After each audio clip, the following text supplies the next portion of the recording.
Welcome to my National Podcast. Let's get into it. Today is Thursday, and you know what Thursday is? It is Haunting Adeline Day. Oh man, has Haunting Adeline been getting juicy? Now there has been a lot of needless sex scenes in this book going on. Like they're like sneaking around, and then out of nowhere, dude is just like, you know what? I'm going to play with Adeline's pussy. Just out of nowhere. I'm like, bro, what the fuck is... do you have time for this? Like, come on, man. Like, if you remember last week's episode, you know, they're just sneaking around. They were talking to people and all that kind of stuff, but now they're in, like, you know, more of the off-limits part of the manor, if you will. And then out of nowhere, they just find this, what's it called? They find a indoor theater or whatever, and out of nowhere, you know, he just throws on this scary movie, and out of nowhere he's just playing with her vagina. I'm like, bro, what the fuck is going? I'm like, you got time for this? And then on top of that, it's like none of the guards are gonna just walk in and be like, oh, hello, hey man, what are you doing? Yeah, like, I don't know, man, it's getting crazy. I'm like, what in the hell is going on here? But I am excited to get back into Haunting Adeline. It's only been a week, but it feels like it's been forever, if I'm being honest with you, since we got into some Haunting Adeline. So I am excited. I believe we're on chapters 26 and 27. I'm going to try and double check that for you. Yes, we are on chapters 26 and 27. So without further ado, we will get into that after our thread. So let's get on to our thread. Thread today is, what's your most embarrassing getting caught story? All right, so we have our first one. Grandpa walked in on me naked, trying to suck my own dick. What the fuck? Stop the cap. Bruh. I told him I had an itch and it just gotten out of the shower. When he asked about my boner, I just sort of shrugged it off, saying it happens. Grandpa died 2 weeks later. Yeah. Bruh. No. That's crazy. What he said, you know, I just had an itch, Grandpa. Like, this man said I was trying to suck my own dick. Okay, man. My ex-girlfriend's mom walked in on her giving me a BJ, no clothes on the floor of her room as I was in the middle of coming in her mouth. Oh! She just closes the door and goes downstairs. After about an hour, we get up the confidence to go downstairs. Her mother was making an Italian sausage for dinner. Yo! She looks at my ex and says enthusiastically, I'm making sausages. Your favorite. Yo!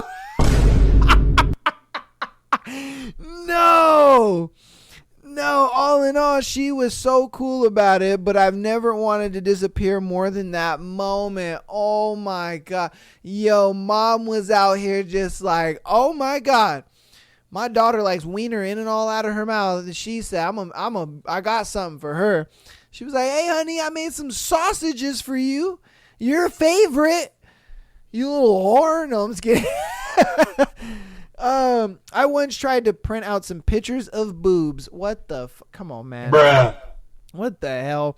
But had some trouble with the printer. After some trying, I managed to do it. I hid my freshly acquired booty on my room and deleted all the evidence off the computer. Oh, he's saying booty like pirate booty, you know what I mean? Okay, all right, makes sense. Because I'm like, wait a minute, I thought you were printing boobs. But no, okay, makes sense. 2 days later, my mom turned on her laptop, which caused our shared printer to remember the job I gave it. Apparently, during my struggle to get it to do its job, I had given the order to print it twice. Oh, damn. She was just sitting there as it started printing pictures of naked ladies. So she was not amused, came into my room, held up the paper and asked, "What is this?" Well, obviously I didn't know what to say. I've never been so embarrassed. Oh, man. He thought he got away with it too. He was just like, I'm deleting the evidence. All right. Grabbed his pictures, ran off to his room, was just like, oh, this is amazing. Mom just gets on her computer and is just like, what the fuck is going on with the printer? Oh, man. Bust in that room. What is this? He's like, huh? What do you mean? I don't know. I don't know what that is. Mom, what is that? I don't know. Had sex just underneath a viewpoint near a cliff in the late hours of the evening. Though no one was around, guy comes to appreciate the view. I look up, make eye contact, pull out. He clocks what just happened, gives me a slow thumbs up before walking away awkward. What the hell? He's just looking at the view like, dang, oh. And then out of nowhere, he's just like, just a slow thumbs up out of nowhere, just like, yeah, great job, buddy. I know it's like, okay, that's awkward as hell. My significant other and I were living with my mom when he first moved to California. I'm pretty vocal in bed, but we both knew my mom was home, so I used a pillow to absorb what I couldn't keep back. Afterwards, we noticed our door was left open a bit. My mom calls down from the hall, is everything okay? Yeah, everything's fine. You sure? Yeah, why? Because it sounds like you were having a seizure. I feel like I should have mentioned that I am an epileptic, so when my mom says it sounds like having a seizure, she's actually witnessed me having them. Well, good thing, that's what she thought it was, instead of some other activities, because she could have easily busted that door open and been like, oh my God, saw your man's butt cheeks. Hey, geez.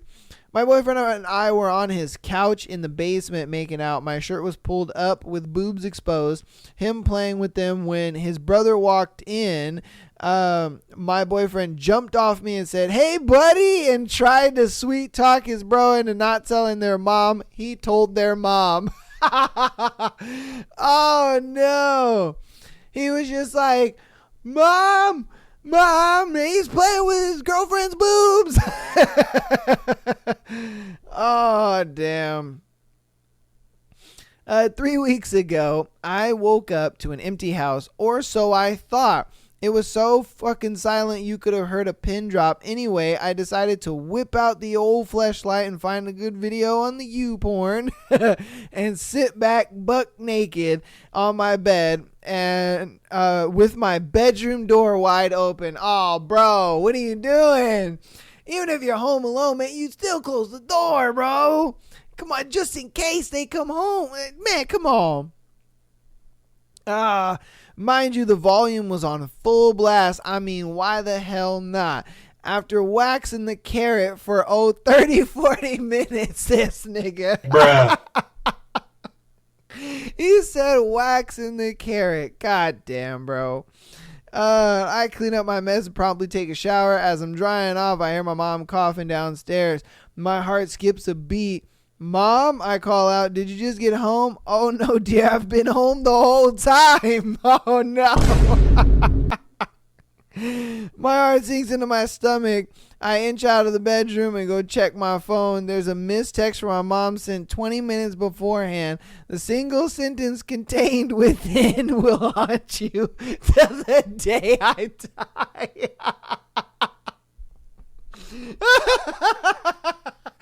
Oh my God. It read, not to scare you, but I'm home. Oh God, no. She knew. She totally fucking knew. Oh no, bro. Like I said, man, this is why you close the door regardless if you're home alone or not or whatever it is. You close the door, bro. God damn, man. That's crazy. Oh. Yeah, hey, that was a good story. Jesus Christ. I had the towel through my legs, dry my balls, and I had hold it on the other side and was jumping around going giddy up pony while drying my balls. What the nigga? Bruh. Okay. All right, man. We're going to leave you with that one.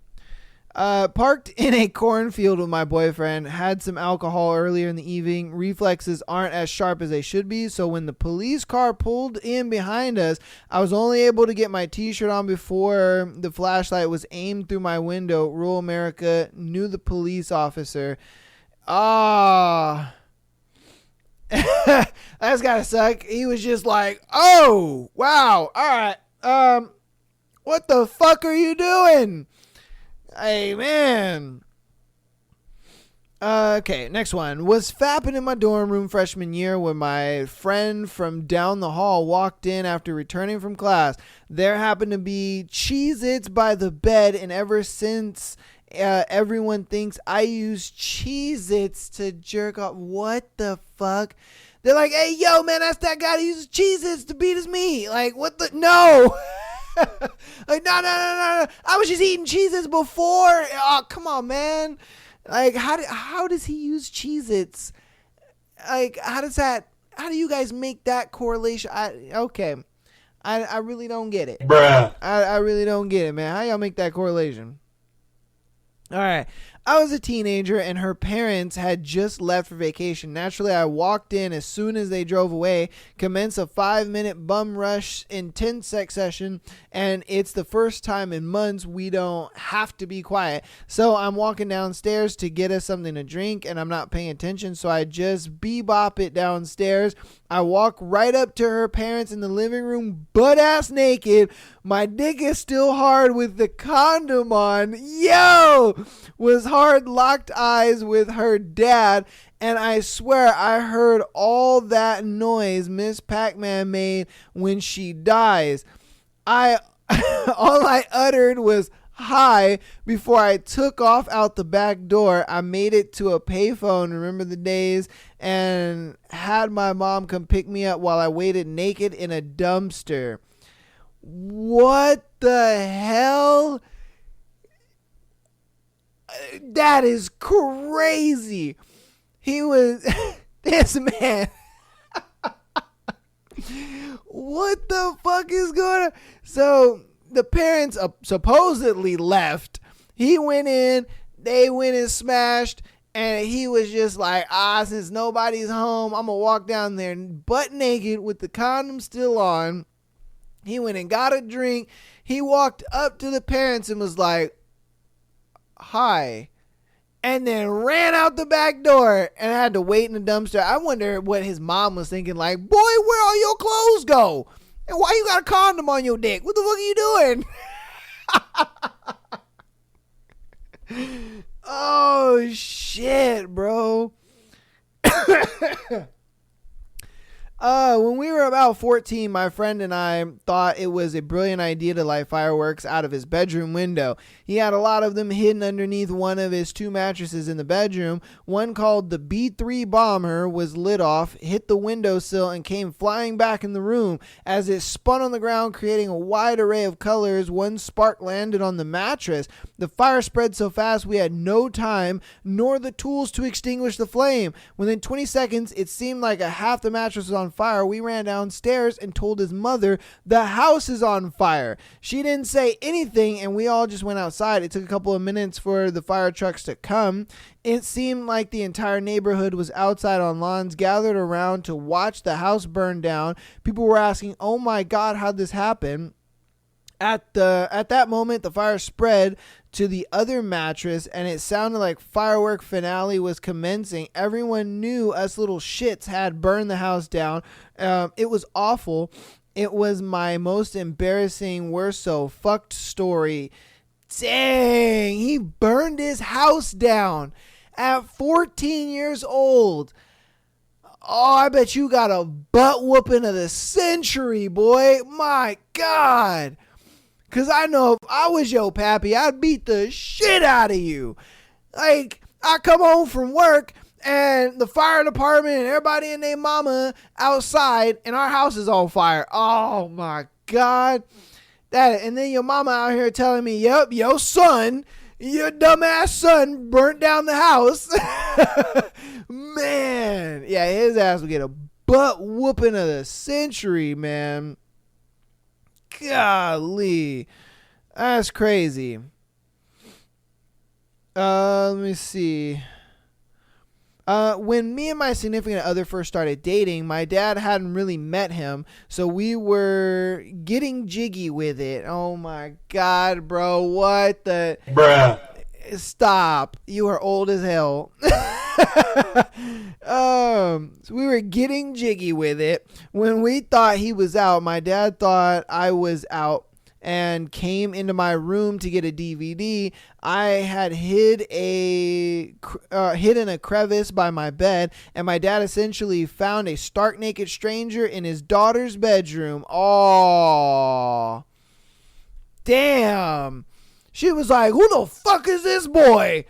I wonder if he tried to he tried to hit the kid, you know what I mean?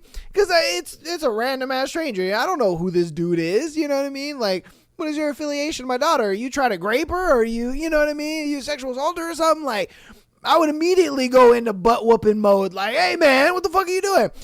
She would have to be like, no, dad, it's my boyfriend, you know? Or you know, did she not say that and let him get his butt whooped? I don't know. Oh, our next one. I lost my virginity in the bathroom at a party. I was sitting on the toilet and she was sitting on top of me. I guess I didn't lock the door. Someone opened the door and there was like 15 people staring at us. What, nigga? What? Like, so you were sitting on the toilet and she was just sitting on top of you, and then you didn't lock the door, so everybody and their mama was just like, ha, they're doing it on the toilet. Like, what the fuck? All right, man. Let's see. My parents went out one night, and my boyfriend and I weren't expecting them to get back until 1 a.m., so we started hooking up on the couch. It's only 10:30, so we have plenty of time, right? Anyways, we were both butt naked in the living room with our clothes laying on the ground, and we hear the door open. Holy shit, they're home. I jump off of him and move to the other side of the couch. As he follows my lead, we were able to slightly cover up with a tiny blanket. When my dad walks by the living room, he looks in, so I say, hey dad, what's going on in here? Me, nothing, just watch TV. He then proceeds to walk over and tells my boyfriend to stand up. My boyfriend says he can't, and then blurt out, we're both naked, please don't make him stand up. Then the worst possible thing happened. My dad comes up to us and rips off the blanket, proceeds to call us horrible names, and then walks out of the room. My boyfriend was just laying there shivering, covering up his dick. It was the most horrible thing I'd ever experienced. Afterward, we both got dressed and sat there in pure awkwardness. My dad was super drunk and didn't even remember it the next day. Thank God, Jesus. But it's still the most horribly awkward and embarrassing oh shit moment I've ever experienced. Golly, man.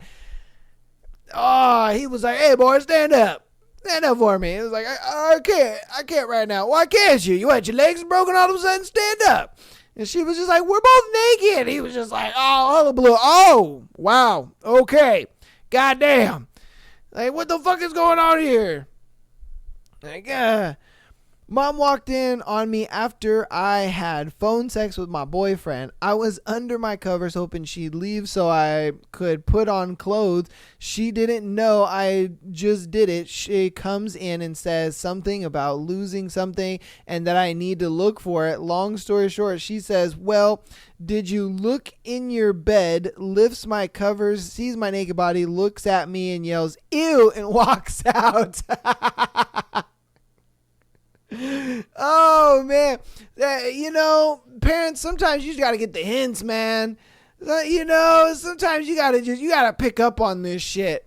It's like, especially, you know, if they're in that age of like, they're really into, you know, the opposite sex and all that kind of stuff. Is you kind of gotta get the hints, like, oh, okay,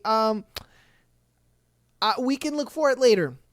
No biggie, we can look for it later. You know, and you just leave. Same thing with like the dad. The dad should have seen like, all right, you guys are being weird as hell under the covers on the couch. Like, All right, well, I'm going to go upstairs real quick and then I'm going to come back down. So hopefully you guys are straight by the time I come back. Like just read the room, parents. Damn, what's going on here? Dad came home while I was in bed with my boyfriend. I was planning to introduce them the next day. I threw on clothes and ran into the living room and left him in the bedroom. Dad noticed my wet hair and asking whose truck was in the driveway. Then from the hall comes my boyfriend, also with wet hair. It was awkward way to introduce my boyfriend. Oh, man. Oh, that's got... I bet Dad was just steaming. I bet he squeezed the fuck out of his hand. He was like, oh, nice to meet you. And just squeezed the shit out of his hand. Like, nice to meet you, motherfucker. Like, I know what you did with my daughter. God damn it, man. Yeah, I was in the shower. God damn. All right. This girl I was dating took me to her house, and I assumed one was home.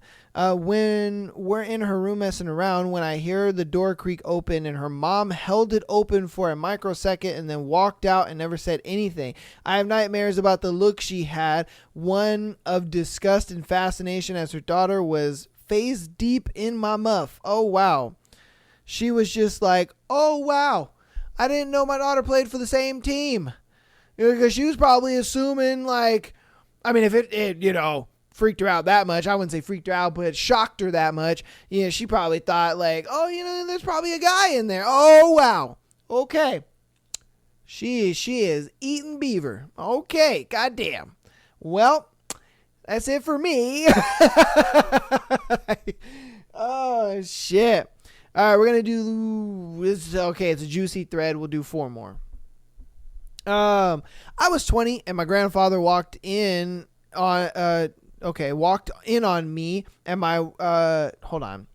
I was 20 and my grandfather walked in on me giving my wife a full mouth of man meat. This nigga. Oh. Bruh. Full mouth of man meat. Grandfather walked into my room and said, oops, never mind. Grandpa was like, oh shit. I remember when I got those. Oh man. He probably told Grandma, he was like, Dolores, come here, girl. Come here. He's like, he's like, I want to give you some of my man meat. Like, goddamn. I was staying around a boy's house secretly. I think we were 17, not officially going out, but just sneaking around and having fun. In the middle of the night, we did the deed, and which wanted to go to the loo to clean up afterwards. He went first, and I went afterwards nakedly, which turned out to be not such a good idea. The bathroom was past his parents' room, so I had crept along and went to the loo. I didn't turn the lights on, but a skylight in the bathroom supplied enough early morning light to see into the room. As I finished, I opened the door. A figure is standing in front of me asking if I'm okay. I say yes. I couldn't make it out who it was because the landing was in the darkness. But I vividly remember the moon/morning light on my body being exposed and visible. I closed the door and wait, and a minute before returning to the guy's room and asking him if it was him. Turns out it was his dad. Or it turned out his dad was checking if the guy was ill. I snuck out and returned home before morning had fully arrived. I was invited to stay until breakfast next time. However, I did not return again. A little side story. I bought one of my friends a big black dildo for her 16th birthday. A couple of weeks after I gave it to her, she got in trouble with her mom. I think she got caught smoking or drinking. Her mom ended up going through her room one day, and my friend was out and placed all incriminating evidence in a bin liner. When my friend came back home, she was confronted with the big black dildo along with other stuff. Sad times, man. Damn. They were just like, what is all this? What the fuck is it? What have you been doing? Like, fuck. And then, for her, dad was like, whoa.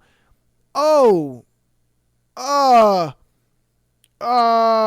Shit. Like, I was expecting my son to be in here or something, you know? I wasn't expecting a naked chick in my bathroom. Like, what the fuck is going on here? Like, you don't know what to say to that, too. You're just like, what am I going to say? It's a literal naked girl in my bedroom, or in my, in my bathroom. Like, what the fuck am I going to say to that? Like, I would have just walked off, too. I'd have been like, okay, and just walked off. Like, come on, man. All right, two more. I got caught at 22 years old by my dad. I was jacking at midday and on the bed with a napkin over my dick trying to catch the load. He just walks through the door, doesn't say a word, and leaves the room and doesn't say anything for a while. Worst experience ever. Hey, man, at least it was your dad, and he's just like, oh, okay. You know, he understands. He knows what's going on. He's like, all right, hey, doing his thing, man. And he's like, I use a napkin too. You know, it is what it is, man. All right, this is going to be our last one. It was my girlfriend's prom night. I graduated the year before. We all go out, limo, James Bond suit, and all our friends and I drop around $900 that night. Do the whole prom thing to go to her friend's house as a group. The parents gave us the house for the night. Super shit-faced. Hours go by and we get horny, go upstairs, and we are really going at it. Okay, he just forgot the R and really going at it, and I am getting up in there doggy style. Goddamn. 6 of her friends walk in, and I didn't notice until I hear a cough. Oh shit, shit-faced me goes, give me 5 minutes, ma. What? Bruh. No, meant to say man, forgot the N. I didn't know any of them. They thought I was creepy. Yeah, bad morning, bro. He over here just he's like, and they're like, give me 5 minutes, ma. And they're like, Mom, what? Bro, huh? Like, what be going on at your house, bro? You know what I mean? Why were they in the doorway, though? If I'm being like, why were y'all in the doorway? Come on, man. What the fuck is all this? Like, you guys out here in the doorway just staring, and then you want to cough. Like, get the fuck out the door. Get out of the room, man. You know what we doing in here. What the fuck are we doing? Golly, man. But that's going to be the end of that thread, man. I hope you guys enjoyed that. That was juicy. That was a juicy thread. I felt like it fit this episode very well because, you know, the shit that's been going on in Hot and Adeline is a little, if I'm being honest with you. So that's why I thought this was going to be a really good thread to kind of pair with that.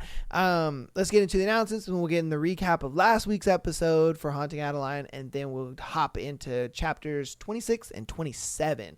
So, Patreon.com/MyLastPodcast. Get on there, $3 a month. Get you an exclusive episode every single Friday, as well as being able to send in your scenarios to be featured on Tuesday and Sunday episodes. The TikTok and Instagram. I always draw a blank in the scenario. I don't know why. But TikTok as well as Instagram. Follow us there for the clips. TikTok has been blowing up. We're on our road to 10K. We're like 5.1, 5.2K, somewhere around there. So keep following us over there. If you're from TikTok, hey, hi, hello. Hopefully you guys are enjoying The Haunting Adeline. Hopefully you went back and watched it from the beginning all the way up until now.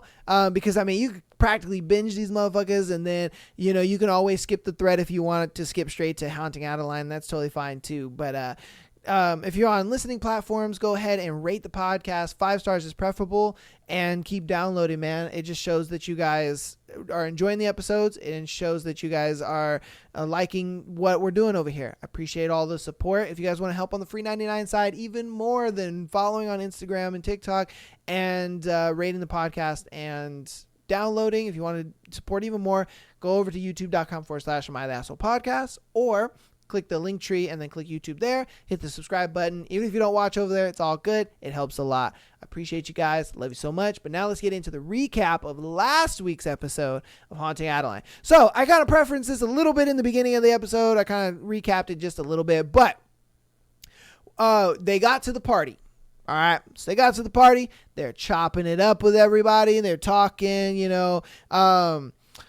Zayd is playing as a character called Zach, and Adeline is his girlfriend.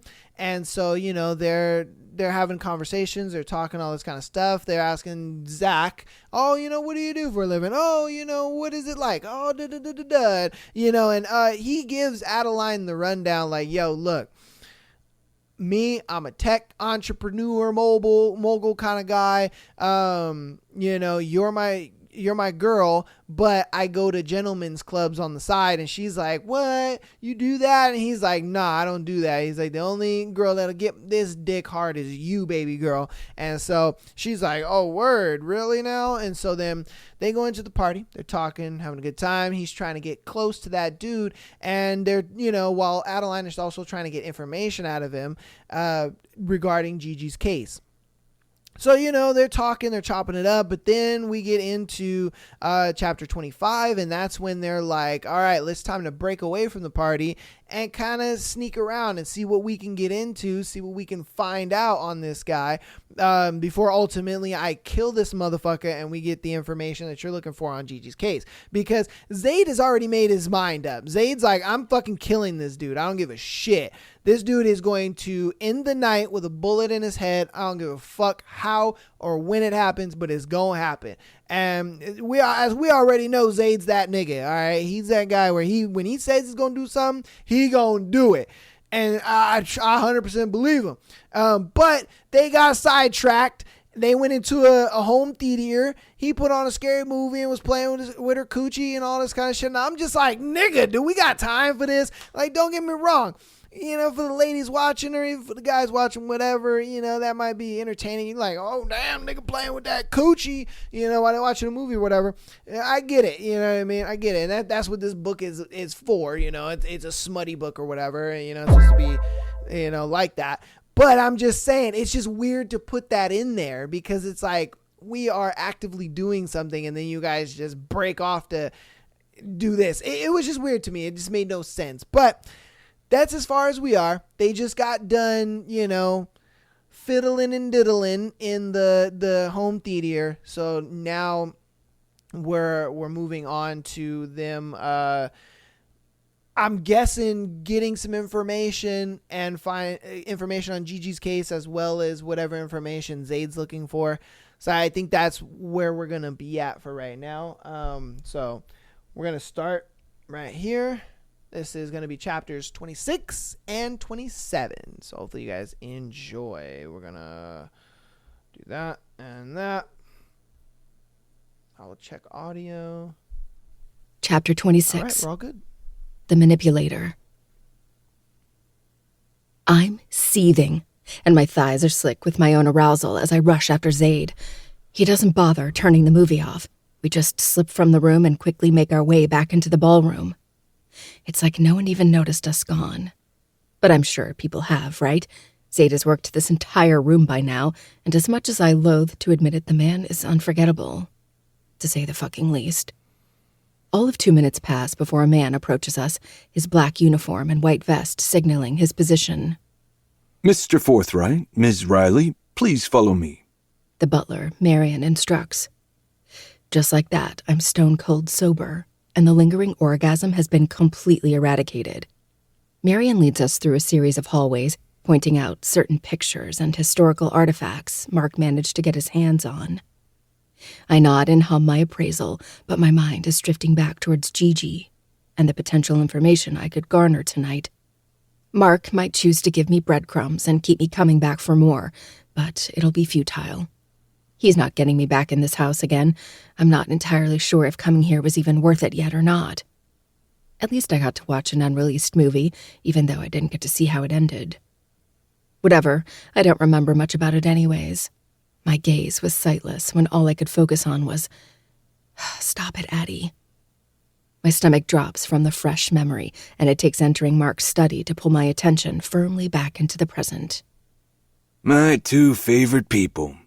Mark greets, loudly, a lit cigar poised between his fingers and a glass of amber liquid in the crystal cup, dangling in his other hand. He looks drunk. His ruddy face is flushed red, and his eyes have begun to glaze over a bit. Please, sit. He directs, pointing to the plush leather couch beside his desk. Zaid and I take a seat, and the two men immediately engage in a conversation about the party. I add my 2 cents in when required, noting how beautiful the chandeliers are and the fascinating artifacts decorating his house. He beams at the compliment, a smile stretching across his face. Oh, thanks to my wife, of course. She does enjoy spending my money, and if decorating this house is what keeps her happy, then I can live with that. He jests. His tone is joyful, but the words are condescending and meant to be an attack. I glance around, my eyes catching on a metal piece of a snake eating its own tail. Hung above an old Victorian gauntlet set on an equally old wooden table. Somehow I don't believe this office has a woman's touch outside of the gaudy light fixture. Zaid smiles, the act nearly primal and ripe with danger.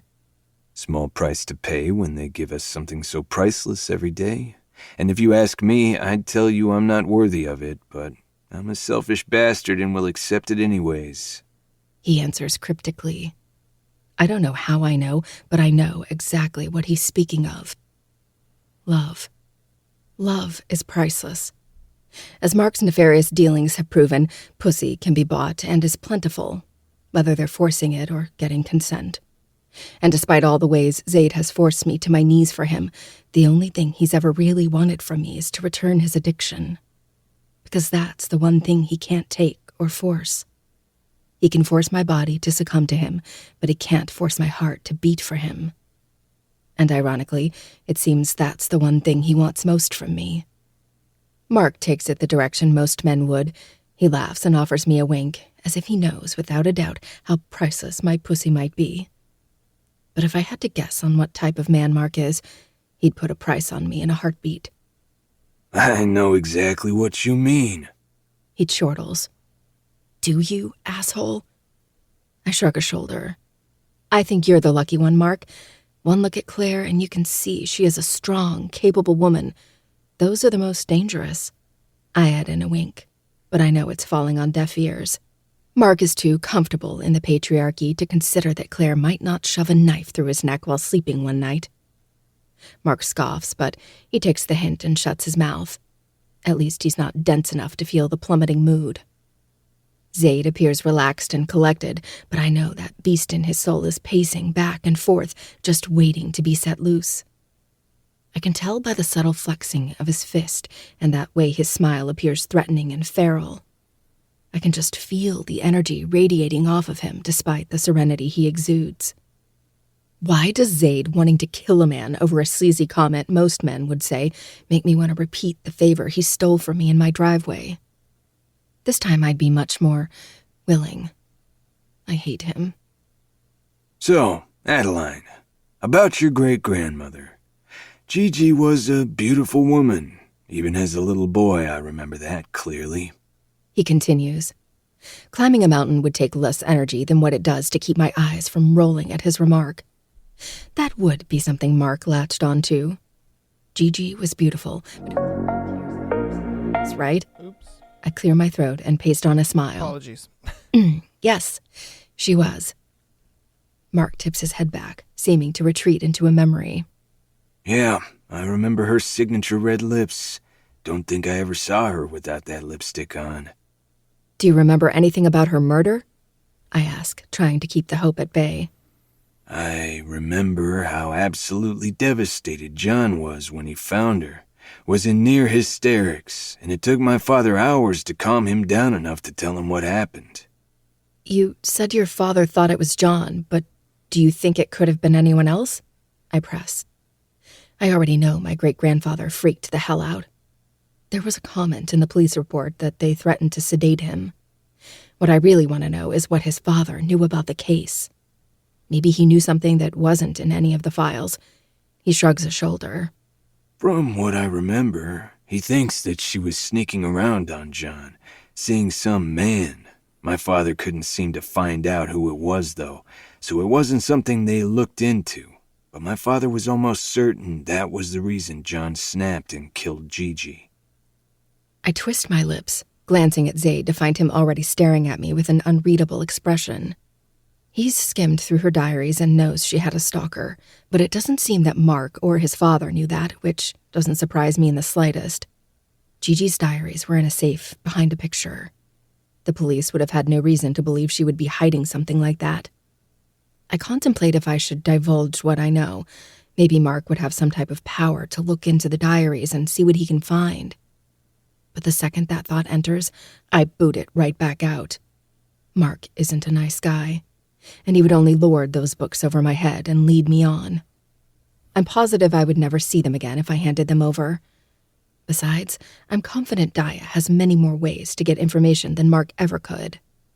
Mark's father is presumably dead, with the way he speaks about him in the past tense, and I'm sure the officers from the case are also dead, or close to it.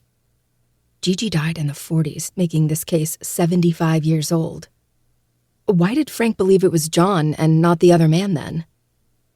Mark settles back. His glazed eyes look off into the distance. Sarah was older than me at the time by 6 years. She was a teenager, and I was still a 10-year-old kid who wanted to play. Of course, Sarah was an angel and humored me. So for months leading up to Gigi's death, I would ask to go over to Parsons Manor and see Sarah. And every time, my father would say no. He said John developed a bit of a drinking problem, and it was no longer safe for children over there. I whined and cried because I only wanted to see my friend, and then Gigi was killed, and I still didn't get it. Now, of course, when my father told me Gigi was gone, I understood death, but not the severity. The last time I had ever asked to go to the manor was a few days after, and my father looked me in the eye and said, "You want to die next?" He laughs without humor. I'll never forget that. My blood ran cold when he said that. Never asked again, and eventually I let go of Sarah. I frown. Shivers roll down my spine. Nana didn't talk much about John. She did mention before that he was a wonderful father up until Gigi's death. He did have a drinking problem, but I think he hid most of his anger from Nana in the beginning. But once Gigi died, all hell must have broken loose. Nana never told me how Gigi died, so I had just assumed he declined due to heartbreak. But I would have never thought it'd be for a much darker reason. For the first time, I'm faced with the true possibility that my great-grandfather was the one to murder Gigi. Clearing my throat, I take a different direction. Gigi had spoken of people breaking into her house in the diary entries due to John's gambling habits, and Nana had said in passing before that her father liked to gamble. My Nana mentioned before that he liked to gamble. Maybe he owed some people money, and when he couldn't pay up, they went after Gigi? Mark nods his head thoughtfully. John was known to have really bad gambling habits. They almost lost Parsons Manor at one point because of it. The only reason they didn't was because Gigi came up with the money to pay off the mortgage and property tax. He explains. I tighten my lips. According to her diary, Ronaldo paid off their overdue bills. But the excuse Gigi spun was that she borrowed it from one of her girlfriends. John wanted to know who, but she refused to tell, and it caused a fight considering John was a typical man back then with pride and an ego. But from what I gleaned from the entries, I can't be sure if Ronaldo ever paid off John's debts. He had mentioned he'd take care of it, but when the right-hand man for the mafia says those words, that can mean a number of things. Maybe he killed the people instead and gained Gigi enemies by doing so. Jesus, it really is like time repeating itself if that's the case. Then how did he pay off the men he owed? Mark finishes off his drink before refilling. You know, now that I think about it, I remember overhearing a particular conversation. My father told him that he needed to quit with the gambling, and John wasn't listening. He said one of the men he owed was Angelo Salvatore, who was a pretty notorious crime lord back in the day. But turns out Angelo's right-hand man, Ronaldo, convinced Angelo to hire John instead.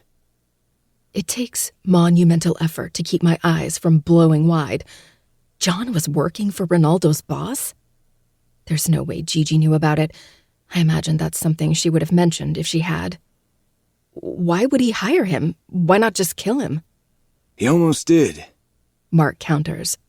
He then opens a drawer in his desk and pulls out a cigar. Lighting the tobacco, Mark leans back in his chair, the leather creaking beneath his weight. A woodsy scent fills the air as he puffs. I'll never forget the way my father ripped into him over it, calling him names and telling him he could have gotten himself killed. John said Angelo had a gun to his head, ready to pull the trigger before Ronaldo stepped in. Said the man asked Angelo to consider hiring John to pay off his debts by working for him instead. Mark sucks in deeply and then coughs a few times as smoke puffs from his mouth. Guess it worked. So, Ronaldo saved John's life. I don't need to have been there to know he only did it for Gigi. But it's not like he could have told Angelo his real reasons for bartering John's life, which means John had to have been useful in some form. That would have been too risky of a move otherwise, and possibly could have gotten him killed if John wasn't valuable. Do you know what he did for Angelo? Mark's brows raise, and a small smile curls his lips, almost as if he finds my question amusing. John was an accountant back then, real good with numbers.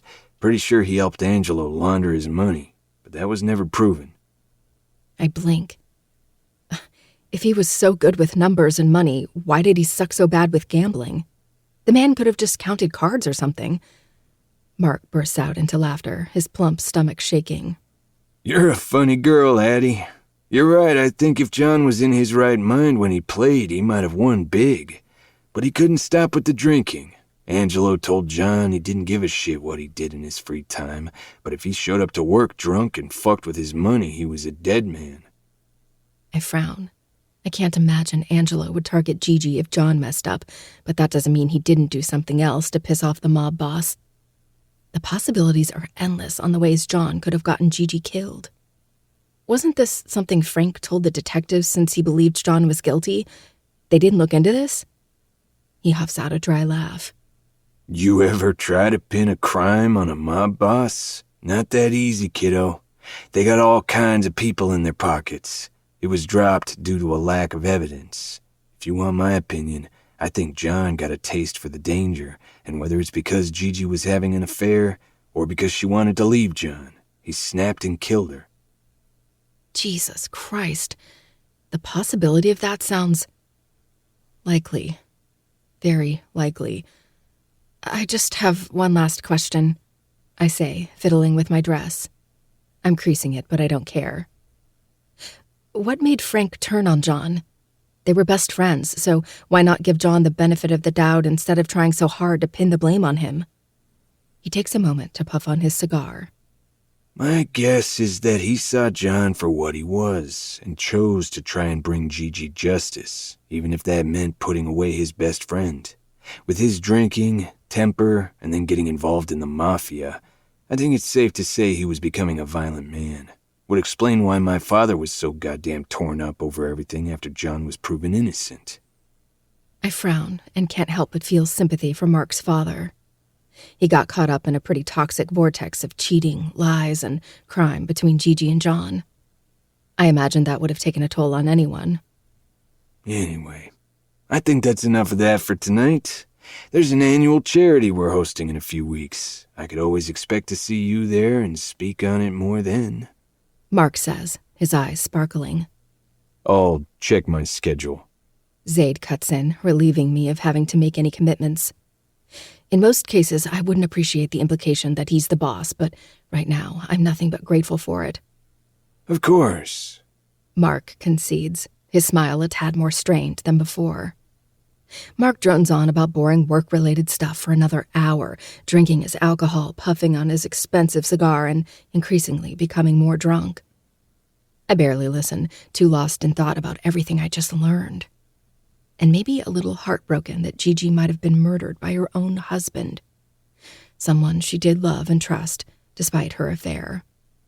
Even when you're married to someone for over a decade, it's possible to never really know them and what they're capable of. I glance at Zaid. I'm learning exactly what he's capable of, and it's fucking terrifying. Zaid is fucking terrifying. It's impossible not to consider the possibility that if I ever were to fall in love with him, that he could turn on me too. For the fourth time, Mark's phone rings in the middle of the conversation. Every time his face darkens when he looks to see who's calling. Everything okay? Zaid asks, noting his odd behavior. Mark glances at Zaid, forcing a strained smile before attempting to pocket his phone. Drunkenly, he drops it, and it's almost painful watching him pick it up. I can hear his bones creaking from here. As alcohol takes control over his body, all I can focus on is how it seems to age him further. The liver spots on his balding head and darkened hands, and the bags underneath his eyes have formed a few more wrinkles. He's an ugly man, on the inside and out, and it's a wonder how his depravity has sunk so low when the man has everything most people could want in life. Money, power, influence, and a beautiful wife that might have loved him if he weren't so evil. Yeah, a few of my colleagues are freaking out over some stupid leaked video. Mark slurs, finally getting the phone in his pocket. Zaid stiffens beside me, though his face stays unreadable. Leaked video? Mark flaps a hand, attempting to gloss over what he confessed. I glance at Zaid, noting the subtle tick in his jaw. Yeah, but I keep telling them they don't have to worry about it. Our society will take care of it, and no one will be none the wiser. I open my mouth, ready to pry, but a quick warning glance from Zaid has me snapping my mouth shut. He must be talking about the videos from the rituals. I'm sure they're taking the necessary steps to make sure the video is handled, alongside whoever leaked it. Zaid assures, casually, swirling his drink as if there's spices resting in the bottom of the cup. Are they ever?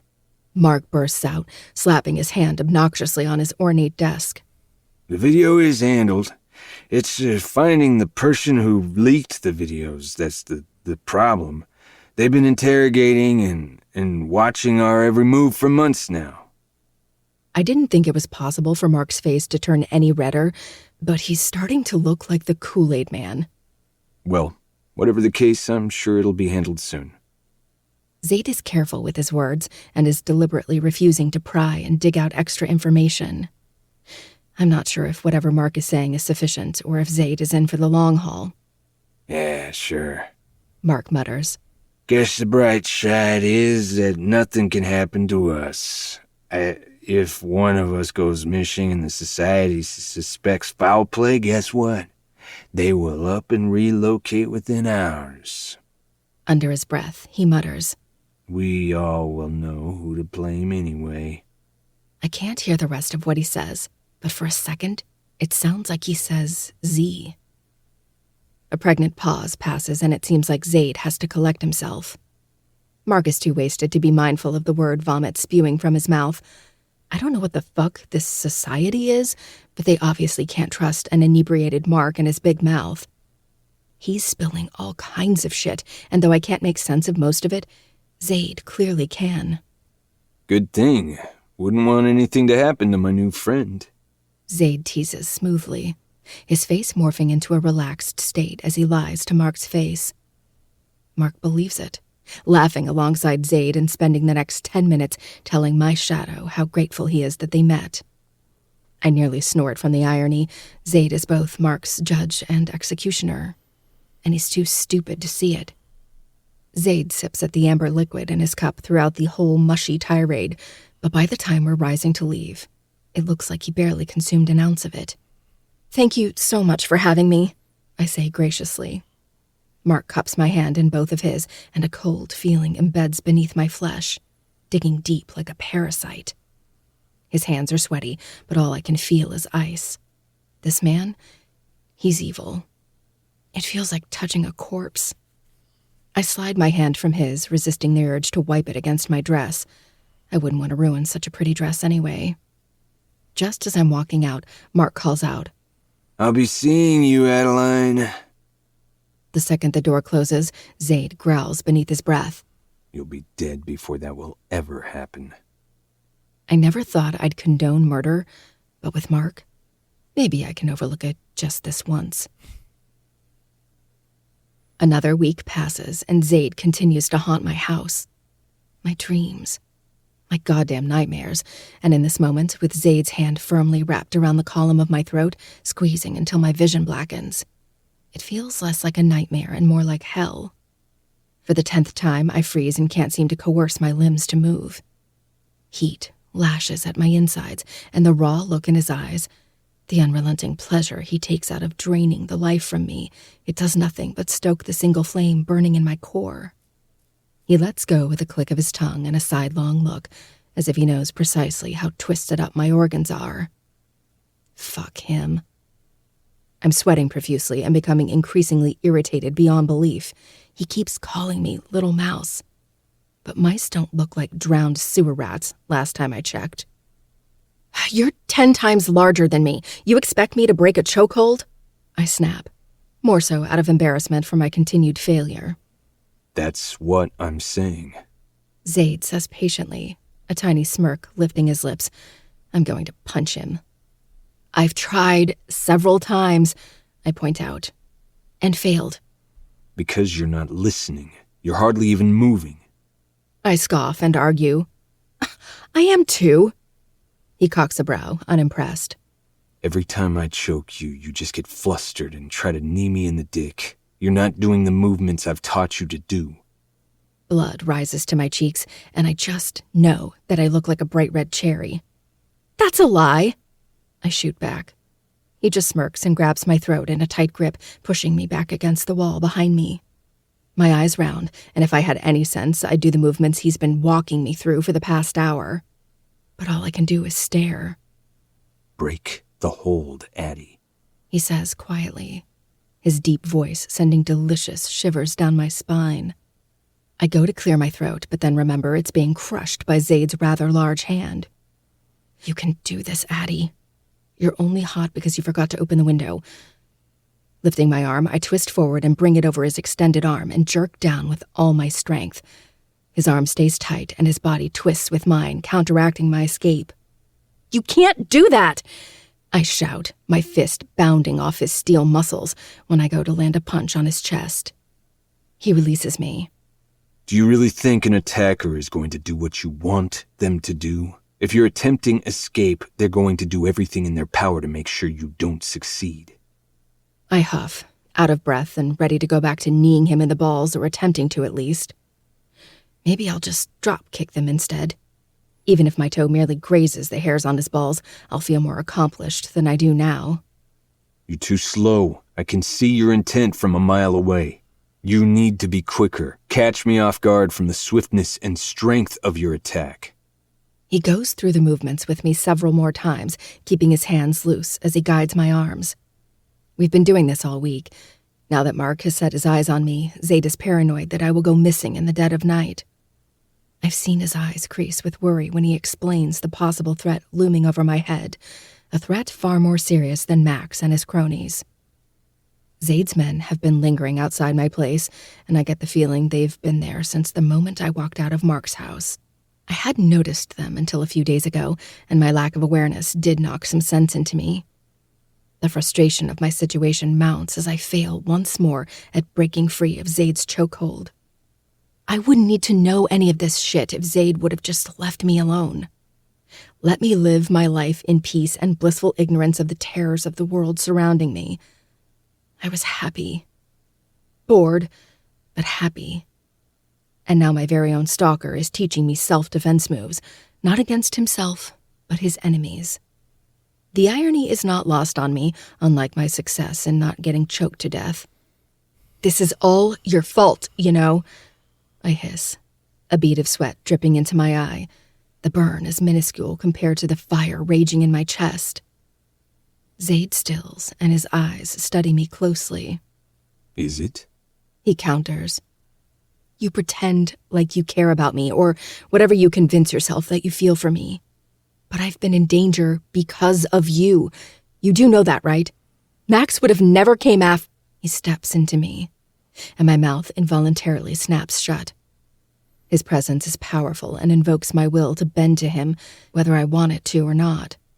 Don't pretend like fucking Archie would have been the end of it. The man would have dragged you into a life full of pain and suffering, and Max and the rest of them would have stood idly by while Archie destroyed you from the inside out. I saved you from that life. I snarl. But he wouldn't have come after me if you didn't kill Arch. You're right. And that was my mistake to not take out Max when I took down the rest of Archie's family. But I'm not going to apologize for what I did. Had I left you and Archie alone, you would have been hurt and traumatized, and I would have ended up killing him anyway. If I hadn't killed him for touching what's mine, I would have for hurting you instead. Archie's fate was sealed the moment he led you up those stairs. You traumatized me. He leans down and snips. A gun in your pussy certainly is traumatizing, little mouse, but only because I used it to make you come, not to make you bleed. I snarl, refusing to acknowledge that. And Mark? I would have never been on his radar. False. He snaps. Mark didn't show up at Bailey's because of me, Adeline, and he wasn't seated where he could get a perfect view of you because of me. I brought no attention to you whatsoever and did my best to keep him distracted, but I can't control a man's wandering eye, even if you're a decade older than his normal taste. I balk, disgust curling deep at his implication. You knew I was at Bailey's, I guess. And you knew he was heading there, so why not redirect him somewhere else? His spine straightens. Do you think I possess magic and can influence a man to do everything I say? I regret to inform you that I can't. I tighten my lips at the condescension in his tone. I tried to, but Mark was insistent on going to Bailey's, and trying to force him to go elsewhere would have only aroused suspicion. He takes another step into me, crowding me against my bedroom wall. And that's the last thing I need when Mark's trust in me means saving lives. Because you know what I can do, little mouse? I can protect you, and I can teach you to protect yourself.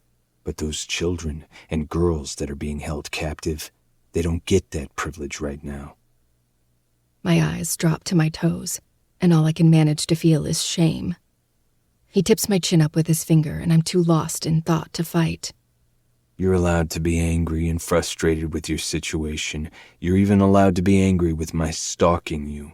Life strips you of power often, but what you can control is pointing the blame in the right direction. Don't misplace Max's and Mark's ill intentions onto me when I've been doing my best to keep you safe from them. What we've been doing all week is to keep you safe. So, you can either redirect all the effort you've been putting into acting like a brat and apply it towards something useful, or you can continue to be powerless in the situations life throws you in. You choose, baby, because I'm not going to keep making these decisions for you. I had forgotten what it felt like to truly be scolded like a child. My mother does it often, but considering that's all she's ever done, it felt less like being scolded and more just like a normal conversation with her. But now, I feel nothing but small and bent out of shape, like a piece of paper wadded up in Zaid's fist. Pride bucks against that feeling, and I want nothing more than to snap something clever back and hold on to my dignity. I'd only be proving him right, though. He'd look at me with superiority, and I'd only shrink further beneath him. Okay. I relent. Fine. I'll just be mad at you for being a creep then. I pause, hating the words, but knowing they need to be said. I'm sorry for misplacing blame, but I'm not sorry for the ass-beating you're about to get. He suppresses a smile, but he can't contain the emotion in his yin-yang eyes. Pride, amusement, something deeper and far scarier than Zaid's hand wrapping around my throat. I don't give myself time to panic, nor do I hand myself over to the heat he invokes. I just let my body take over. I jerk to the left, bringing my elbow down on his outstretched arm before he can blink. His grip loosens, and I seize the moment, pouring all my frustration into my limbs. I may not be able to hate him for Max's misplaced blame for Arch's death or Mark's wondering eyes, but I can use that against him in a different way, in a way that matters. I curl my fist and swing it back into his face and then crush my elbow directly into his nose. His head jerks back just in time, my elbow striking, true, but hardly enough to be gifted with a bloody nose. He lets go and it feels like I can finally breathe, not because he was squeezing hard enough to genuinely choke me, but because I finally succeeded. He chuckles, deep and low, as he steps away from me. The bastard doesn't look the least bit ruffled, but I choose not to dwell on that. If I focus on everything I didn't do, then I'll only be stripping myself of power. There you go. That was really good, baby. Don't call me that, I mutter. But really, I feel a tinge of pride swelling deep in my chest cavity. Or what? He challenges. I sigh, not having the mental capacity to spar with Zaid right now. I need a hot shower and then a long soak in the bath. I refuse to bathe without washing the dirt and grime off first. I don't like to spend hours pruning in my own dirty bath water. He goes through the motions with me for another hour, forcing me to perform the move over and over until I'm panting, and he has a bruise forming under his eye. Somehow, it just makes him look sexier, and I want to punch him in the face for the 10th time all over again for it. That's enough for today, he announces, smiling despite the fact that I just nailed him in the face again with my elbow. Good, because I need to take a shower, and you need to leave, because you're definitely not coming within 6 feet of that bathroom. I grouse, planting my hands on my hips. A smile curls his lips slowly and salaciously until flames lick at my cheeks again. Bastard of a man. Who said I even need to be in the same house in order to watch you bathe? My eyes narrow into thin slits. There are no cameras in the bathroom. He chuckles with the same sinful undertones. He seizes my neck in his hand once more, but my body refuses to go through the motions again. His intention is dangerous, but not directed towards my life, but rather my vagina. Traitorous, useless thing you are. That you know of? He taunts in a low, husky whisper before placing a soft kiss on my lips and effectively silencing me. It's short and anything but sweet. His hand flexes and my pussy pulses in tandem. Just don't forget to scream my name when you're holding that shower head to your pussy. You can come knowing that I'll be shouting yours, too. He releases me, slips a rose in my hand, and strides out of the bedroom, shooting me one last heated glance before clicking the door shut behind him. I look down at the rose, twirling it in my hand as the world around me blurs. I'm not even capable of considering where he was hiding it this entire time. My heart is firmly lodged in my throat while I try to process his words. They're currently wading through the animalistic arousal, convoluting my body and struggling to make their way to my brain. Was he just fucking with me? Or am I really about to tear apart my entire bathroom instead of taking a well-deserved bath? Because I did have plans with that showerhead, and Zaid's name tends to break free of my tongue when I make myself come. I don't want him to witness that. I rock on my toes, deciding if I should just go kick his ass again instead, but my bones are weary. Sweat is trickling into places that only my loofah should be touching, and I'm well and truly horny now. Kicking his ass will somehow turn into him gaining entrance to mine, and I'm too tired to put myself in that situation. Whatever. He can look just this once, but at least the dickhead can't touch me from behind his stupid screen.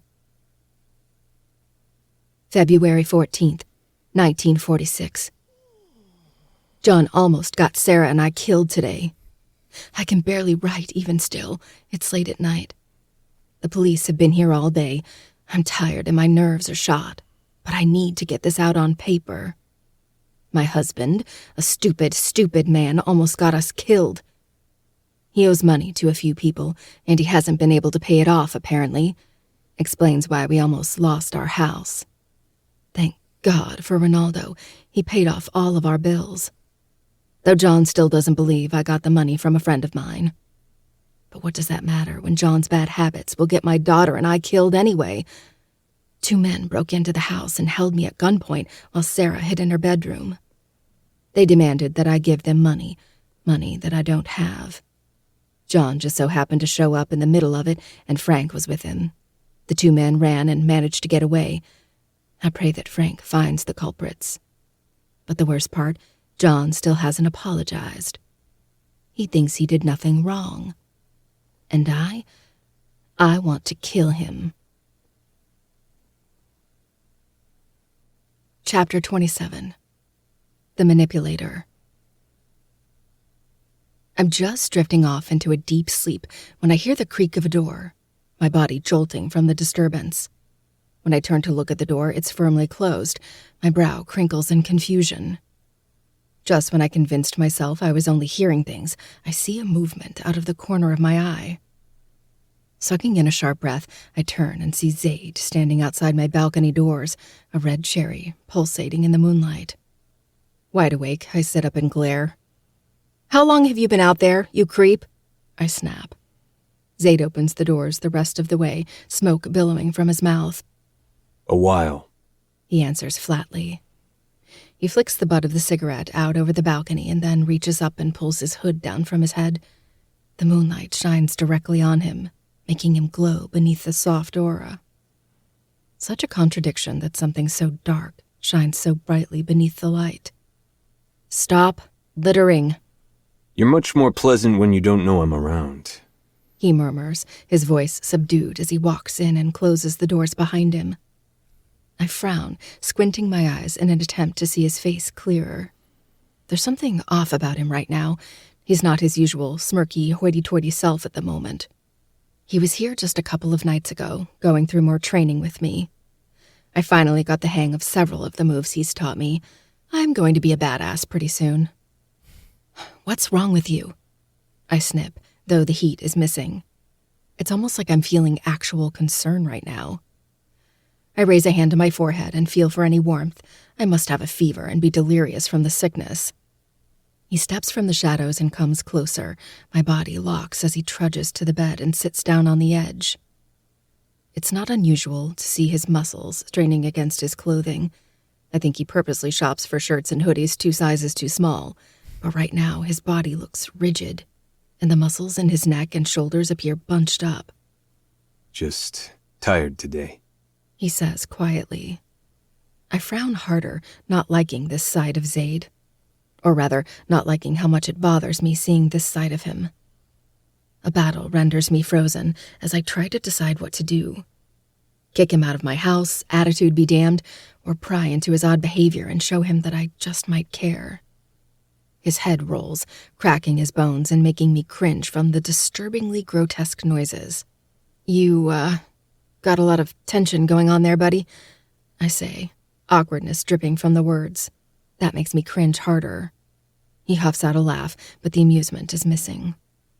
Sighing, I relent and push the covers back. With great reluctance, I crawl towards Zaid and kneel behind him. His body tenses, and I never thought I'd see Zaid wary of me. That concerns me more than anything. "Take this off," I demand softly, plucking at his hoodie.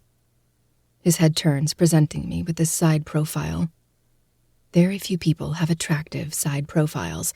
That's something that most people just don't possess.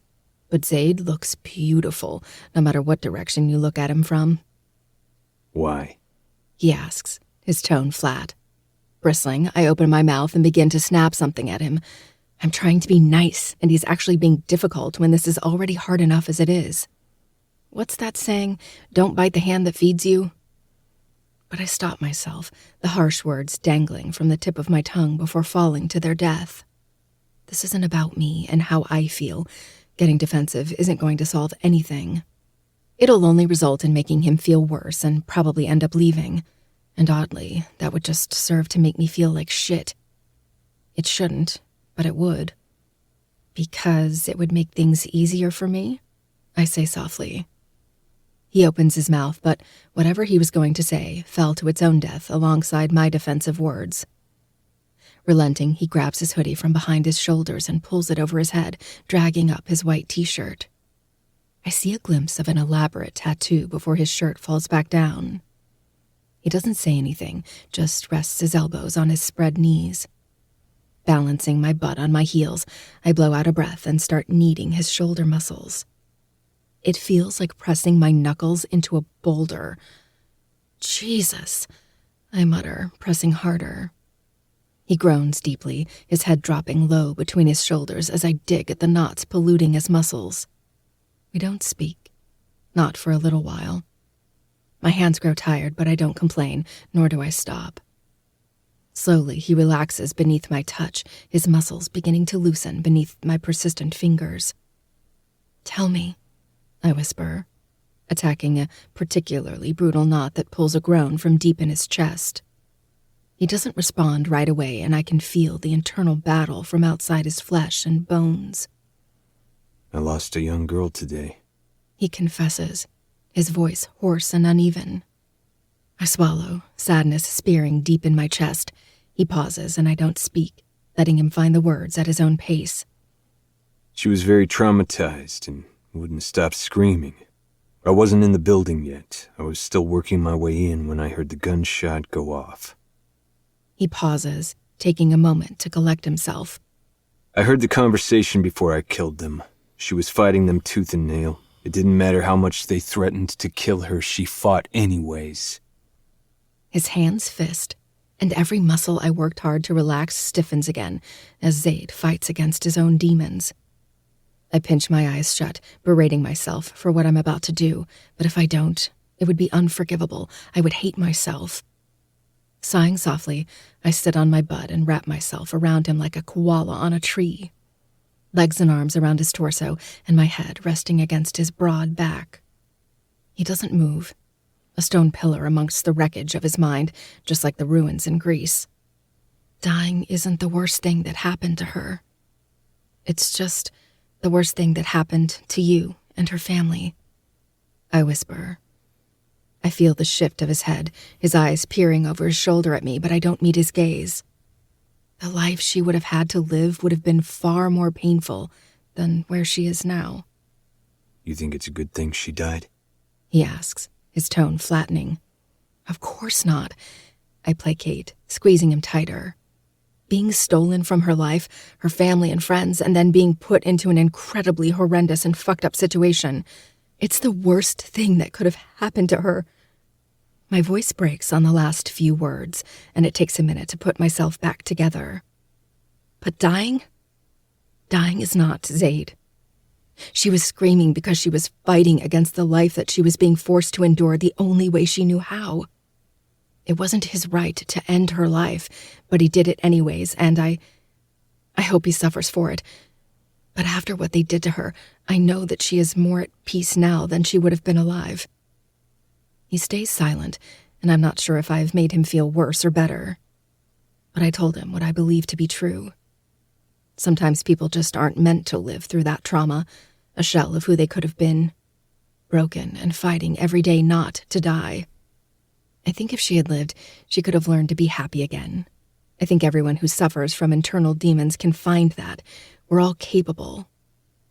But sometimes unseen forces take it out of everyone's hands, and maybe that just means they were meant to find their happiness in the afterlife instead. I unwrap myself from Zaid and move away. His head drops and he looks almost disappointed. He stands and aims for the door, but he doesn't make it 2 steps before I'm snatching his hand and tugging him back. He looks back at me, silent and confused. I still hate you, I mumble, and the lie tastes chalky on my tongue. But I want you to lay down with me, Zaid. I peel back the covers, indicating for him to get in. It takes tremendous effort to look away from him as he kicks off his boots and climbs in next to me. He makes it a point to stay on top of the duvet, part of me resenting him a little for that. I'm nervous. Up until now, every encounter Zaid and I have had was forced upon me, and now that I've made the decision for him to be here, I don't know what to do. Why were you on my balcony? I blurt. He chuckles, facing me and urging me to do the same. Stiffly, I roll to my side and try not to faint from the intensity of this man. I wanted to watch you. He confesses, and then he tacks on with dry amusement. In peace. I snort. So sorry for being so disruptive to your stalking. Next time I'll strike a couple poses for you. I'll never admit how his answer gives me chills, both ice cold and fiery hot. He smirks, and it makes me sad that it doesn't reach his eyes. I'd appreciate that. He murmurs distractedly. His eyes are tracing my curves like they're scripture, and he's a sinner that is searching for proof of a God that he no longer can hear. You need space from me while wanting to be close. Sounds like a marriage. I deadpan. It will be. It's instinct to deny that. I still want to and do so in my head, but I don't give voice to it. Not tonight. I won't. So I swallow the words and let him dream. We fall into silence, but it's weighed with sadness, guilt, and anger. He's swarming in the emotions like a beekeeper holding a nest. I'm getting stung by it, and it's making my skin burn. "Kiss me," I whisper. If it could only ease the burn in both of us. He stills, and my bravery is slipping, so I lean forward and make a move instead. I capture his lips within my own, relishing over the different type of burn that blooms from our connected lips. He doesn't hesitate to kiss me back, but it's slow. While it's no less intense, it lacks his usual ferocity. And that's something I didn't realize how much I've missed until now. Getting nearly desperate, I nip at his bottom lip before sucking it into my mouth. His hands grip my waist in a tight hold, and for a moment, I think he almost pushes me away. But then he breaks, his resolve shattering, and finally, he feasts on my lips, tasting me like he's licking ice cream out of a cone. My hands dive into his hair, exploring the soft strands as his own bless my body with the same honor, slipping beneath the duvet and roaming my curves. His tongue battles against mine, creating a tornado of passion and a million pent-up emotions. The duvet feels heavy and suffocating on my body, but when I try to wriggle loose, Zaid traps me further. I yank away from him, and he follows, making escape futile when his lips are impossible to deny. "Let me out," I gasp between a nip of his teeth. "We're not taking it past this, Addie," he declares with finality. "Why?" I breathe, and the logical part of me rallies against the stupid question. I should be relieved. "Because the first time I fuck you, I want you to have all of me, not just bits and pieces." He takes a breath. "I'm not whole right now, and I can't worship you when all I see is her." Reaching up, I trace his scar, and a breath shudders out of him in response. "Okay," I whisper. I get it.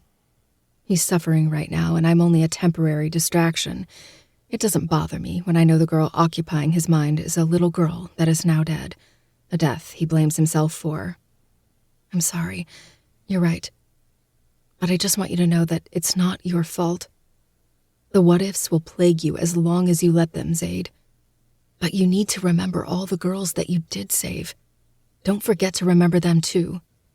He doesn't deign me a verbal answer. Instead, he leans in and skates his lips across mine. I let him explore, our kiss much calmer. The burn is a low sizzle, bubbling beneath the surface, but depleted of oxygen to allow it to grow. Sex isn't something either of us needs right now. He's not in the right mindset, and I don't know if I ever will be. This thing with Zaid, it's confusing. And eventually, I'm going to have to put a stop to it. Just not tonight. My phone vibrates in my hand, and I sigh when I see it's my mother. Despite my brain screaming at me not to, I click the green button and slap the phone on my ear. "Hey, Mom," I greet, trying to keep my voice from betraying how I actually feel. "Hello, honey. How are you doing?" she asks, her prim voice tightening my body into stone. It's a trained reaction when passive-aggressive insults are being slung my way most of the time. "I'm good, just getting ready for the fair," I answer, glancing over at Daya. We're in my room getting dressed, a heady sense of anticipation in the air. Satan's affair is tonight, and we always have the best fucking time. I know tonight won't be any different. I'll finally have a night where my headspace isn't filled with dangerous men and a murder gone cold. Or maybe a particularly dangerous man I haven't seen in a week. "That haunted fair you go to every year?" she asks derisively. "Ugh, I don't understand why you like going to those things. I swear there's a mental condition associated with finding enjoyment out of horror." She mutters the last part, but not quite enough for it to clearly transmit through the phone. Pesky radio signals. I roll my eyes. "Was there a reason you called, Mom?" Daya snorts, and I shoot her a glare. "Yes, I wanted to know what your plans are for Thanksgiving. I expect you and Daya will be visiting." I suppress the groan working its way up my throat. Daya and I are like a married couple and split holidays between our families.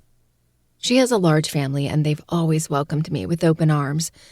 Their get-togethers are loud with laughter and games, and I die of bliss every time I eat their food. While my family is small and stiff. My mother has mean cooking skills, but she lacks the warmth and comfort, and I usually end up going to bed early and leave in the morning. Yep, I confirm. I roll my lips, contemplating doing something very stupid now that I have her on the phone. Hey, Mom? She hums, a note of impatience laced in her tone. Can I ask you a few questions about Gigi's murder? Daya's eyes widen almost comically, and she mouths, What are you doing? She knows as much as I do that Mom might not take well to us investigating Gigi's murder, but I have to ask. She might have some valuable information, and getting in an argument with her might be worth it if there's a possibility of learning something new. She sighs. If it'll convince you to move out of that place. I don't deign her a response to that, letting her believe what she wants if it gets her talking. Did you know Grandpa John's best friend, Frank Williams? She's silent for a beat. I haven't heard that name in a long time, she says. I didn't know him personally, but your Nana spoke of him. What did she say about him? She sighs. Just that he was around a lot up until Gigi was murdered. Then he kind of disappeared. I roll my lips. Do you know about Grandpa John's gambling habits? I push, incapable of keeping the hope out of my tone. Unfortunately, she detects it. Why are you asking, Addie? She deflects with a tired sigh. She's always weary when it concerns me. Because I'm interested, okay? I met Frank's son, I admit. Mark. He talked to me about Gigi. He remembered her, and he brought up some interesting things about John's gambling. I don't admit that I'm investigating her case myself. I prefer she assumes that we happen to have a connection and spoke on it, nothing more. How did you even come into contact with a man of that social standing? God, Addie, please tell me you didn't sell yourself to him. A fly could buzz into my mouth, and I wouldn't notice. My mouth hangs open, and all I can feel is hurt. Why would you think I'd ever do something like that? I ask slowly, the heartbreak evident in my tone. I can't keep it hidden, not when my mother just accused me of being a prostitute. She's silent again, and I wonder if she realized she went too far. Well, then how did you meet him? She finally asks, deflecting a question I'd really like to know the fucking answer to. I sniff, deciding to let it go. It doesn't matter why she thinks it, just that she does. Daya has friends in high places. We met at a dinner party, and he said I looked familiar. So I told him who I'm related to, and he connected it from there. I lie, working to keep my voice even. Daya quirks a brow but doesn't comment. It feels like an arrow has been shot through my chest, the sensation tight and sharp. Your Nana said that John put them in a dangerous situation with his gambling, but not too long before Gigi's death, it all seemed to go away. He stayed out late and came home short-tempered just to fight with Gigi about whatever he was pissed off about that day. Frank was a sponge for their relationship. With their marriage failing, I think he was put in the middle of it a few times. Nana spoke of one incident sometime before Gigi died, where she and Frank got in a fight. Nana didn't remember much about what happened, just that Frank had grabbed Gigi and pushed her on the ground and said something about a betrayal. That's all I know, she explains stiffly, as if reciting a verse from the Bible. That was her apology. And though the tightness in my chest hasn't receded, I take it anyway. I mull that over, curious as to why Frank was so upset because Gigi was cheating on John. Maybe because Frank was often put in the middle, he grew tired of it. John's behavior was steadily declining, and it seemed to start when Gigi's attitude changed towards him after she began falling in love with Ronaldo. It's possible Frank blamed Gigi for John's behavior and the fact that he was losing his friend to a dangerous addiction. Just one more question, I barter, sensing her need to hang up. She called to ask about Thanksgiving dinner and got roped into an honest conversation with her daughter. Do you remember Nana going up in the attic all the time? Do you know why she did?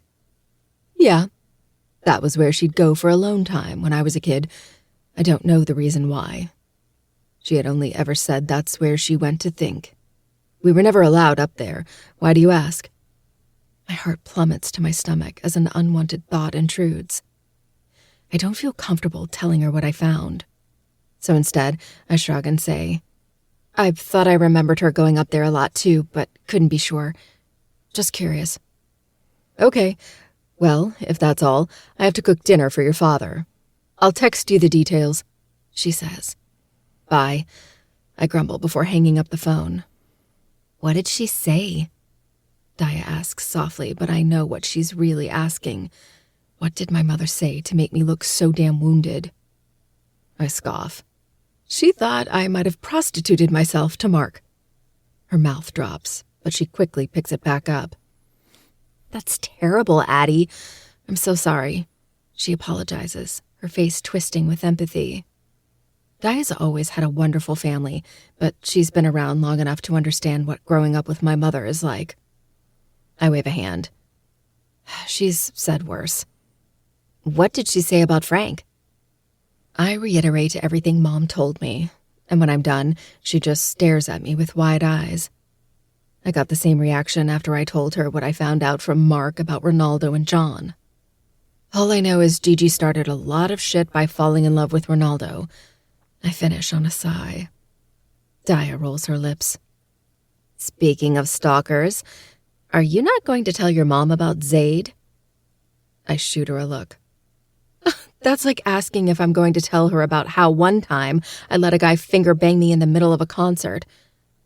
She snorts. Yeah, okay, you win that one. Hesitation flashes across her green eyes, and I know the question that's coming. I straighten my spine, preparing for it. He hasn't said anything else about what he does for a living, or why he's involved with Mark? That last question right there is exactly why I can't tell her who Zaid is. He had said no one else knows about Mark and what he's really involved in except the few people who assist him. I shake my head, refusing to give voice to my lie. Daya nods, accepting my answer without thought, and the guilt that resides within me is almost unbearable. I lied to her face, and she didn't even question it. She pours a shot of rum and hands it to me. Here, this will cheer you up. Pre-gaming before a haunted carnival is like law. I accept the shot and gulp it down. When I lower the glass, the smile is back on my face. Alcohol won't cure the guilt, but at least I'm not mad about my mom calling me a prostitute anymore. She snorts when she sees my face. What do you think the haunted houses will be like this year? She asks, patting some shimmery brown eyeshadow on her eyelid. She's going to look dangerous when she's finished. The eyeshadow will bring out her sage green eyes to hazardous levels and attract all the monsters. I don't know. It's always hard to guess. It's like trying to guess the next theme for American Horror Story. The houses in Satan's Affair usually all follow the same theme. One year, most of the haunted houses were set up like prisons, and in each house you had to figure out how to escape. That's still one of my favorite themes thus far. That was also the same year Daya peed herself. She brings an extra change of clothes now, and I tease her every time. You ready? She asks, swiping at her eyelashes one last time with her mascara wand. Girl, I was born ready. Let's go, Peabody. Bitch, she mutters, but I barely hear it over my evil cackling. Satan's Affair is one of my favorite places in the world. At night, the fair comes alive with laughter, peals of screams from terror and excitement, and moans of joy from the fried food. Walking into the field full of haunted houses, carnival rides, and food trucks is like walking into pure static energy. Daya and I immediately get sucked into the crowd. It's 5 o'clock, pitch black already, and some of the monsters are already starting to trickle into the crowd. My eye snags on a girl dressed up as a broken doll, sitting on the bench and happily eating a Philly cheesesteak sandwich. I nearly groan, the scent of grilled meat making my mouth water. I nudge Daya and point her out. She's dressed as a doll. Daya hums, and both of our eyes track over the houses.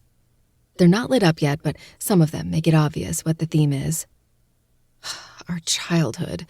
I murmur, noting the dollhouse dubbed Annie's Playhouse alongside a house called the Tea Massacre. The entrance is a massive teddy bear with a missing eye, a torn ear, and blood splattered across its fur while a bloody knife is gripped in its hand.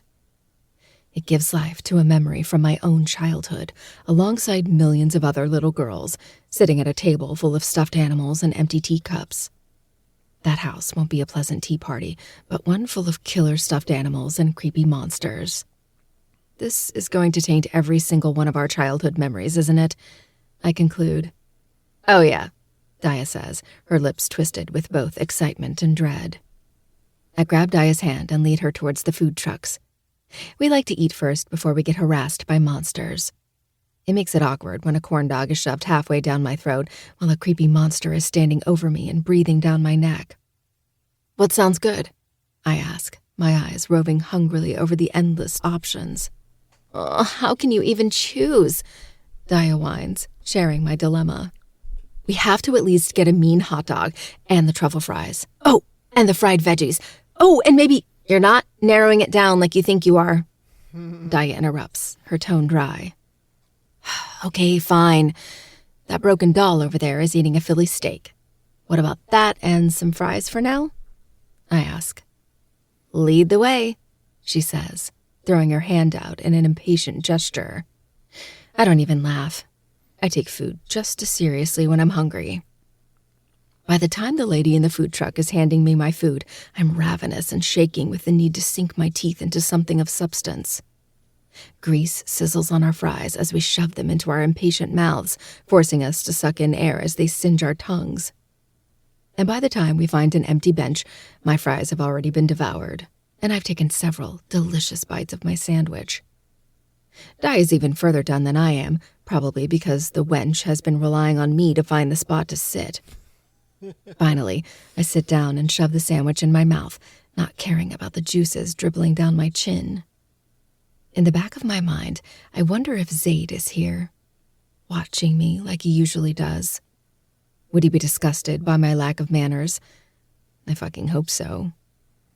Then again, the prick would say something about how he likes me dirty, and then I'd want to vomit in his face. Liar. Just as we finish our food, the haunted house has come to life, the lights switching on and signaling that it's time for guests to get in line. Daya and I rush over to Annie's Playhouse first, nabbing a spot pretty close to the front. We're leaning against the rails when an icy feeling tingles at the base of my neck, traveling down my spine. It feels like holes are being drilled into my back. Eddie? A voice calls from behind me along with a soft tap on my shoulder just as I'm getting ready to turn around. My eyes widen and I whip around, coming face to face with Mark. Oh, fuck me. Mark! I exclaim in surprise, forcing a smile onto my face. I've never been very good at acting, especially when I have to pretend to be glad to see a pedophile standing behind me. Make that 4 pedophiles. With him is Claire and 3 other elderly men. I vaguely recognize them and assume they're politicians of some caliber as well. What are the odds? I didn't know you came here. Mark says, his eyes consistently straying to Daya. Who's your friend? Daya smiles, though she doesn't even try to make hers seem genuine. Daya, she answers for me. Sensing her indifference, Mark flashes a tight smile. Well, it's very nice to meet you. Addie, these are my colleagues, Jack, Robert, and Brad. We exchange pleasantries, all the while inching up in the line. So, where's Zach? Mark asks, peering around me as if a man well over 6 feet would be hiding behind me. He went to find a bathroom. I lie. I don't know why I do, there's no reason to, but I have a gut feeling that if Mark thinks Daya and I are here alone, that maybe he'll pull something shady. Speaking of Zach, Brad cuts in. I heard you two are quite the lovebirds. How did you meet? My heart drops, and for a moment, I think maybe Mark might have found out about the movie theater incident. But then I remember Zaid assured me the cameras have been wiped when he drove me home. Brad looks like he needs to be carrying an oxygen tank around with him. Mark is well into his 80s, and I'm sure the other men aren't far off. But Brad, in particular, seems as if he's defying gravity by standing upright. I spin the same made-up story that Zay did in Bailey's, hoping that the knives usually in my eyes when dealing with my shadow are replaced with hearts. Claire asks a few questions of her own, her voice demure. Like how long we've been together and if we're planning on getting married soon. Sweat lines my hairline, the lies spilling from my mouth like the fantastical worlds from my fingers when I write. Luckily, it takes only a few more minutes to come up to the front of the line, and we're free of Mark and his creepy friends. Even though we're walking into a stuffy haunted house, it feels lighter in here. The house is adorned in pink, with white wooden floors, frills everywhere, and dead little girls giggling all around. Down the hall, I swear I spot a 4-foot doll crossing the hall, her body distorted from the colorful smoke and her face bloody. She's gone before I can tell for sure. Daya and I huddle together, looking left and right, not quite sure which direction to go. A man with a peeling, bloodied face slips out from the shadows before us, and another girl dressed up as a demented doll comes out, a bloody knife in her grip. It's so sudden I jerk back. Daya's screams pierce my ears as they give chase, pushing us towards a living room with a blue couch and a mannequin giving birth to a child. I don't get the chance to look long enough before another monster is jumping out at us. I laugh through a scream, running away from a mechanical mannequin that resembles a grim reaper. Daya's nails dig into my arm. An assortment of monsters and dolls jump out at us, getting in our faces and scaring the living daylights out of us. One reason that Satan's Affair is so popular is that they carefully pick their actors. They're too good at their job. Not only do they have the best makeup, but they know exactly what to do to scare the absolute shit out of you. We swing around back to the foyer, but this time we're chased up the stairs. Daya trips on one of the steps, and her curses are swallowed up by my cackling. "Fuck off!" she squeals through laughter, her eyes still wide with fright as she continues to fall up the stairs to get away from the monster. We finally make it to the top, nearly sprawling on the floor as we're overcome with a mixture of laughter and terror. The monster leaves us be as we right ourselves and make our way down the hallway, the flickering strobe lights creating a trippy effect. The smoke is heavier up here, making it harder to see. At the very end of the hallway is a massive mannequin, its skin burnt so severely that it's bubbled up in boils. An unnaturally wide, bloody mouth and big yellow eyes top off his grotesque features. We veer into the closest room, avoiding that monstrosity. We enter into what looks like a doll's bedroom. More pink and white decor, a twin bed filled with deformed, creepy dolls, and a mirror in the corner of the room that I'm almost sure is going to show something standing behind me. It looks innocent in here, but the strobe lights flash ominously, while the blue, purple, and pink smoke swirls around us like wicked fingers, and the music in the backdrop creates a dangerous vibe.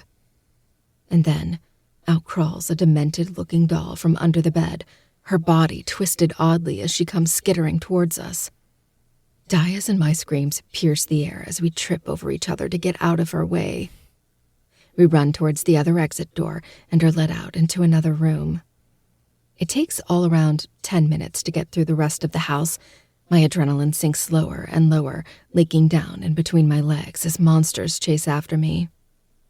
It's my favorite aphrodisiac and something I can never assuage until I'm home alone afterwards. On the way down the stairs leading towards the exit, I hear a faint screech. It sounds like someone yelled out the name Jackal, but it's too loud in here to tell. When we're out of the house, we breathe in deep, fresh air. The chill of the air is a soothing balm to our lungs. The only downside is it does get incredibly stuffy in the houses. The next several hours are spent running around to all the rides in between haunted houses. It breaks up the constant adrenaline rush with a different kind of thrill. I'll never get tired of the feeling of flying through the air at a breakneck speed. It's one of the few times where I feel like nothing can get me. Nothing can touch or hurt me. Nothing can catch me. It's one of the cheapest thrills I can get nowadays that doesn't cost me my morals and sanity. February 25th, 1946. Frank confronted me about the affair. I denied it, of course, but he didn't believe me. He's been such a good friend to John, and he used to be a good friend of mine, too. But not so much anymore. His temper is shorter, and sometimes it seems as if he can hardly look at me. He told me to stop the affair, because he said I'm hurting the man that loves me most in the world. His loyalties are to John, I get that. He doesn't owe me anything at all. And I don't owe him anything either, which is why I couldn't tell him that I will never stop seeing Ronaldo. But I don't think I needed to. He saw it in my face. And for a moment, he almost looked heartbroken. I suppose I would be too if my best friend has become what John has become. I think I need to get divorced. Chapter 2. All right. And that was chapters 26 and 27 of Haunting Adeline.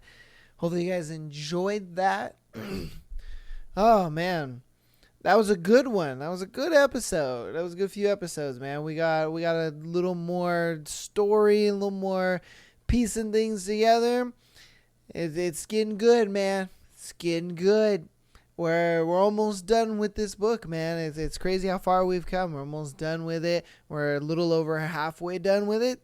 So keep coming back every Thursday for the next 2 chapters. Again, patreon.com/MyLastPodcast. $3 a month gets you an exclusive episode every single Friday, as well as being able to send in your scenarios to be featured on the Tuesdays and Sunday show. TikTok, Instagram, follow us there for clips.